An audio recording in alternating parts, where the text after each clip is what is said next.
Hello friends, मैं नीरज कुमार, आपका अपना यूट्यूब चैनल यूट्यूब में आपका स्वागत है। हम लोग जूनियर लेवल के जितने भी प्रिपरेशन होते हैं, जैसे सैनिक, मिलिट्री और अदर एग्जाम के लिए इंग्लिश जो इम्पोर्टेंट होते हैं, उसकी तैयारी हम आज करने वाले हैं। और किस किस सेक्शन से क्वेश्चन पूछे जाते हैं और किस प्रकार से पूछे जाते हैं वो भी मैं बताऊंगा। तो सबसे फर्स्ट ऑफ ऑल हम जानेंगे कि इंग्लिश के बारे में, है ना, इंग्लिश के बारे में जानेंगे। चलिए, बताना है कि या जानते हैं हम लोग कि इंग्लिश जो है, इंग्लिश एक लैंग्वेज है, ना कि कोई सब्जेक्ट है कि नहीं।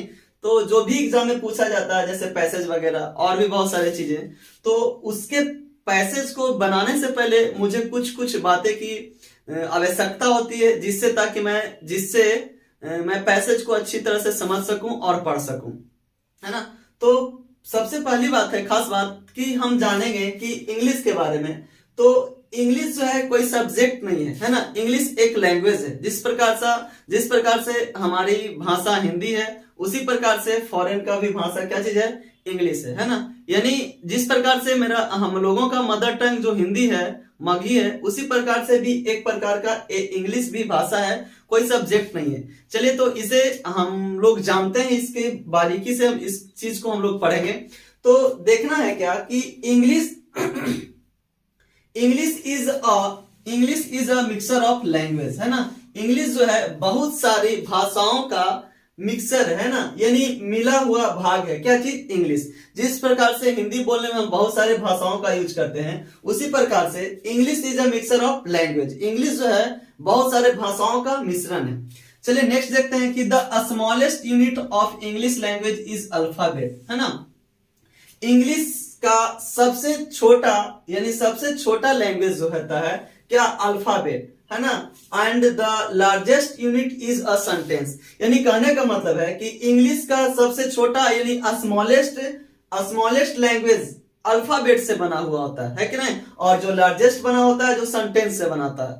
आपको एग्जाम में पूछ भी लिया जाएगा क्या कि अल्फाबेट इंग्लिश लैंग्वेज का सबसे छोटा भाग क्या चीज है, किस चीज से बना है? तो smallest unit of the English language is alphabet, है कि नहीं। और जो लार्जेस्ट जो बना हुआ है, सेंटेंस से बना हुआ है ना। जरा मैं बोल दूं कि अगर जो ABCD के कुछ भी अक्षर हम लोग जोड़ते हैं, तो उसे किसी न किसी प्रकार का कोई भी एक हमारा लैंग्वेज बनता है। और बहुत सारे यानी जब हम बड़े बड़े सेंटेंस को बहुत सारे जब वर्ड जोड़ना स्टार्ट करते हैं, तब मेरा जाके सेंटेंस बनता है। इसकी चर्चा मैं थोड़ी देर में करूंगा।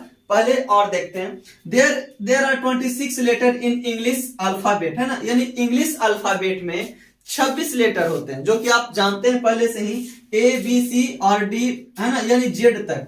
चलिए नेक्स्ट देखते हैं। There are 5 vowels letters in English alphabet, है ना। यानी इंग्लिश अल्फाबेट में 5 वॉवेल्स होते हैं, जो कि A E I O and U होते हैं, है ना। और next, there are 21 consonant letter in English alphabet, rest of vowels. यानी वॉवेल्स को छोड़ के जितने भी लेटर होंगे, सब के सब कॉन्सोनेंट होंगे। तो मेरा कॉन्सेप्ट क्लियर हो गया। एक बार फिर से जरा हम लोग बोर्ड पे ध्यान देते हैं। तो क्या है कि हम जो इंग्लिश अल्फाबेट में वॉवेल 5 प्रकार के होते हैं, है कि नहीं। कभी कभी एग्जाम में बहुत छोटी छोटी चीज को पूछ लिया जाता है, जो कि बहुत सारे स्टूडेंट गलत करके आ जाते हैं, है कि नहीं। तो हमें एग्जाम को पास करने के लिए बहुत बड़ा चीज पढ़ना नहीं है, उन छोटी छोटी चीज को पढ़ना है ना, जो और लोग गलत करते हैं। तो हम ऐसा पढ़ेंगे क्योंकि एग्जाम हमें फाइट करना है। तो एग्जाम के व्यू से हम लोगों को क्या करना है, छोटी चीज को जानना बहुत आवश्यकता होती है, और बड़े तो भी हम पढ़ेंगे ही, है ना। तो there are 21 consonant letter in English alphabet, rest of vowels. यानी वॉवेल्स को छोड़ के जितने भी लेटर होंगे, सारे के सारे क्या होंगे, कॉन्सोनेंट होंगे। यानी AE I O के अलावा जितने भी लेटर जो होंगे, सारे के सारे कॉन्सोनेंट होंगे, है कि नहीं।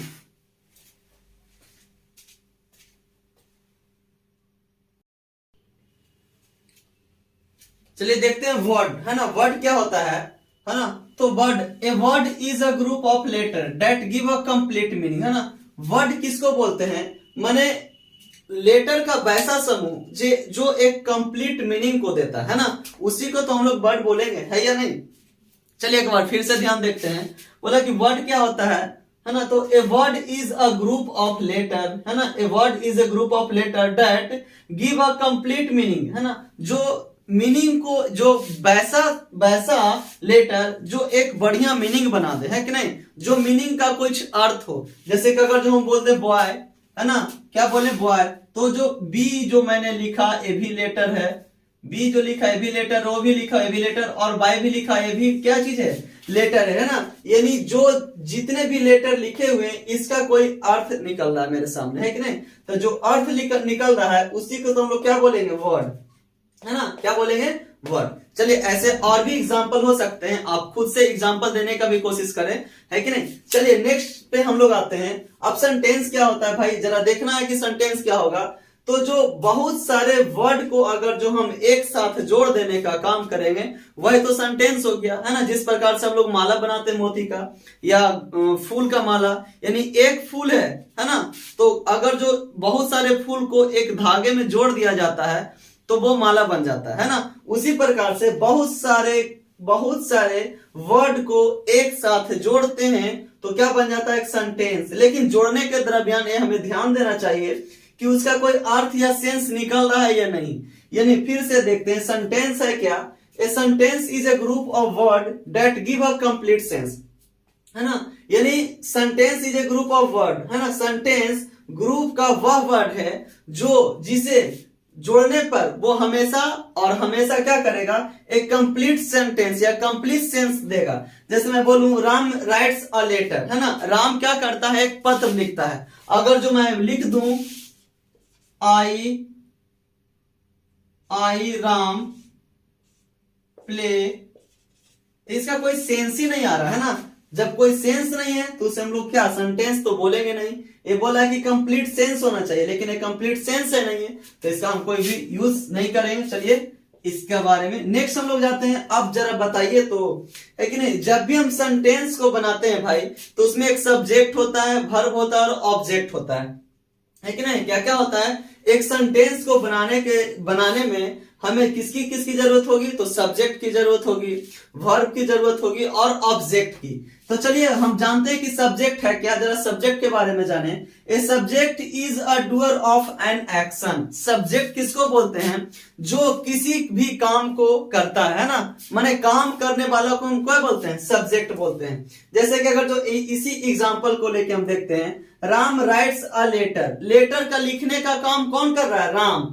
यानी एक बात मेरे को फिर से समझ में आया, क्या समझ में आया, कि जिससे, है ना, जिससे कौन का बोध हो, यानी कौन लिख रहा है लेटर, तो राम के द्वारा क्या करा जा रहा है, लेटर लिखा जा रहा है। यानी अगर जो हम सेंस लगाते हैं कि कौन से पूछने पर जो हमें आंसर आएगा वही तो सब्जेक्ट का क्या, उसी को हम लोग सेंटेंस का सब्जेक्ट बोलेंगे। नहीं समझे, एक बार फिर से समझिए। यानी कहने का मेरा मतलब है, अगर जो कौन से, है ना, कौन से पूछने पर जो मेरा आंसर आएगा वही सब्जेक्ट हो जाएगा। जैसे इस एग्जांपल के माध्यम से आप समझिए, राम राइट्स अ लेटर, आपसे पूछेगा लेटर कौन लिखता है, तो राम, है ना। यानी लेटर लिखने का काम कौन कर रहा है, राम, तो है ना। तो कौन से पूछने पर जो आंसर आया वही मेरा क्या हो गया, सब्जेक्ट। अब एक सेंटेंस को बनाने में एक वर्ब की जरूरत होती है, और वर्ब क्या किसे बोलते हैं, तो ए वर्ब इज एन एक्शन और पोजीशन ऑफ ए सब्जेक्ट, है ना। वर्ब क्या होता है,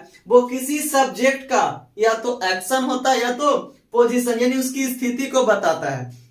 और हम लोग जानते हैं हिंदी में कि जिससे हिंदी के लास्ट में ना लगा रहे, क्या लगा रहे, ना लगा रहे, तो उसे हम लोग क्या समझेंगे, वर्ब। जैसे दौड़ना, पढ़ना, खाना, उठना, रोना, सोना, है ना, इत्यादि सब क्या आ गया, वर्ब आ गया, है ना। ऐसे हम लोग हिंदी में पहचान का है कि जिस हिंदी में के लास्ट में, यानी जिस वर्ब के लास्ट में ना लगा रहे, है ना, उसी को हम लोग क्या बोलेंगे, तो उसी को हम लोग वर्ब के नाम से जानते हैं। चलिए एक देखते हैं, a verb is an action और position of a subject. Verb क्या होता है, किसी भी सब्जेक्ट का या तो एक्शन को सूचित करता है या तो उसकी पोजीशन को बताता है कि नहीं। चलिए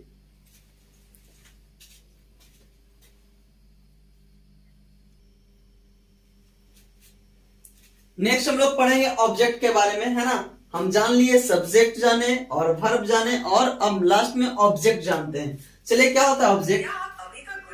ऑब्जेक्ट क्या होता है जरा समझिए कि an object is a person और थिंग्स, है ना। An object is a person और things affected by the work of the subject in sentence, है ना। तो ऑब्जेक्ट क्या होता है भाई कि ऑब्जेक्ट वह होता है जो कि सब्जेक्ट से इफेक्टेड रहता है ना। किससे इफेक्ट रहता है? सब्जेक्ट से, यानी किसी सेंटेंस में। चलिए जरा देखते हैं हम इस एग्जांपल के माध्यम से।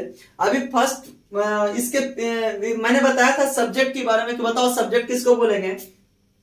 तो कौन से प्रश्न करने पर जो मेरा उत्तर आएगा उसी को बोलेंगे सब्जेक्ट, है ना। और किससे प्रश्न करने पर उत्तर आएगा वो मेरा ऑब्जेक्ट हो जाएगा। चलिए एक बार फिर से देखते हैं। बोला कि राम, है ना, राम किल्ड रावण, है ना। तो सबसे पहला क्वेश्चन मेरा आएगा कि रावण को किसने मारा? रावण को किसने मारा? तो रावण को राम ने मारा, यानी मेरा सब्जेक्ट कौन या किसने से जो प्रश्न पूछने पर हुआ तो क्या हो गया? रावण को कौन मारा या किसने मारा। तो जो इसका आंसर क्या मेरा आ रहा है कि रावण को राम ने मारा, है ना। चलिए यहाँ तक की बात सही है। लेकिन अगर जो सब्जेक्ट बोलेगा कि राम, है ना, रावण को किसने मारा तो राम ने, और राम किसको मारा तो रावण को मारा। चलिए देखते हैं। राम किल्ड रावण, है ना, राम ने रावण को क्या किया? मारा, है ना। तो सब्जेक्ट मेरा हो गया राम, और किल्ड मैंने कुछ ही करना होता मारना। अभी मैंने बताया था क्या कि लास्ट में, हिंदी के लास्ट में अगर जो ना रहे तो उसे हम लोग क्या समझते हैं? क्या समझते हैं? वर्ब समझते हैं, है ना। और वर्ब बहुत सारे होते हैं, जैसे प्ले, है ना, ईट, प्ले, ईट, और भी बहुत सारे होते हैं, सिंग, है ना, राइट। बहुत सारे एग्जाम्पल हैं, आप बहुत सारे एग्जाम्पल को देख सकते हैं। चलिए तो यहां तक की बात समझ में आ गया होगा मेरे हिसाब से, है ना। चलिए और आगे की कहानी हम लोग देखते हैं, आगे क्या है जो।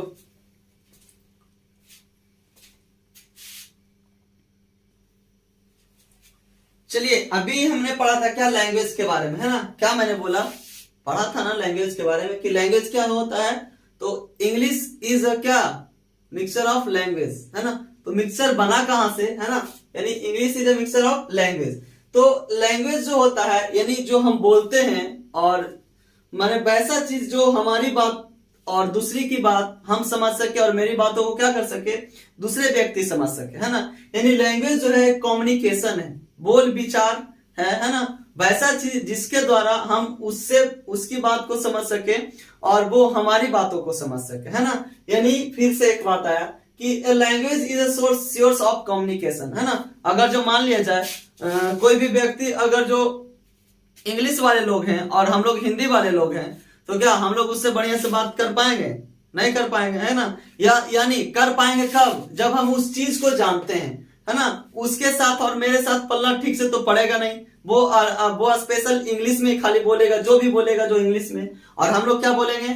प्योर हिंदी भाषा। तो ना उसको समझ में आएगा और ना मुझे समझ में आएगा। तो ऐसा तो कुछ नहीं है कम्युनिकेशन। यानी कहने का मतलब है कि कम्युनिकेशन वो होता है कि जो हमारी भाषा और उसकी भाषा को क्या कर सके? समझ सके। और कम्युनिकेशन यानी लैंग्वेज को हम लोग क्या कर सकते हैं? सीख सकते हैं। चलिए तो लैंग्वेज जो क्या होता है? Language is a source of communication, है ना। अब जरा देखते हैं नेक्स्ट क्या है। There are 8 parts of a speech in English language, है ना। इंग्लिश लैंग्वेज में 8 पार्ट्स ऑफ स्पीच होते हैं। जो सबसे पहला है नाउन, सेकेंड में प्रोनाउन, और थर्ड में एडजेक्टिव, फोर्थ में वर्ब, और 5 में एडवर्ब, और 6 का कंजक्शन, 7 प्रीपोजिशन और 8 कंजक्शन, है ना। चलिए इतना ही सारे चीजों को मिला के हम क्या करेंगे? एग्जाम के व्यू से तैयारी करेंगे, है ना। यहाँ से भी बहुत सारे क्वेश्चन पूछे जाते हैं, यहाँ से भी क्वेश्चन पूछे जाते हैं, और किस प्रकार से क्वेश्चन पूछे जाते हैं उस प्रकार से मैं बारी बारी से पढ़ाऊंगा, और उस पे बहुत सारे क्वेश्चन भी हम राइज कराएंगे ताकि आपको एग्जाम में किसी भी प्रकार का परेशानी ना हो, है ना। तो और हम लोग इसके पहले कुछ कुछ बातों को जानना होगा जो कि हमारे लिए बहुत महत्वपूर्ण है। तो सबसे पहले जो नेक्स्ट जो हमारा क्लास आने वाला रहेगा उसमें हम स्टार्ट करेंगे सेंटेंस को, है ना। सेंटेंस पढ़ लेंगे कि सेंटेंस क्या होता है। सेंटेंस को पूरी तरीके से पढ़ेंगे, कितने भागों में बांटा गया, कितने प्रकार के सेंटेंस होते हैं, है ना। और वो भी एग्जाम में बहुत पूछा जाता है कि नहीं, 2 नंबर 4 नंबर। और इससे तो बहुत सारा एग्जाम में पूछा जाता है, बहुत सारे क्वेश्चन इससे अराइज किया जाता है, क्योंकि 8 ही से सारे के सारे क्वेश्चन क्या किया जाता है, बनाया जाता है। या तो वो पैसेज दे, या तो वो कहीं से एरर दे, है ना, बहुत सारे चीजों को अरेंज जो किया जाता है ऐसे किया जाता है। चलिए आज के लिए इतना ही, धन्यवाद, है ना। और हम लोग मिलते हैं नेक्स्ट वीडियो में और नई शुरुआत के साथ। कल जो आने वाला जो मेरा क्लास रहेगा उसमें हम लोग स्टार्ट करेंगे क्या, सेंटेंस। और सेंटेंस को पढ़ेंगे और उसका क्वेश्चन अराइज करेंगे, किस प्रकार से एग्जाम में पूछा जाएगा वो भी हम लोग कल वाले क्लास में देखेंगे। चलिए तब तक आप पढ़ते रहिए, मस्त रहिए, धन्यवाद, थैंक यू।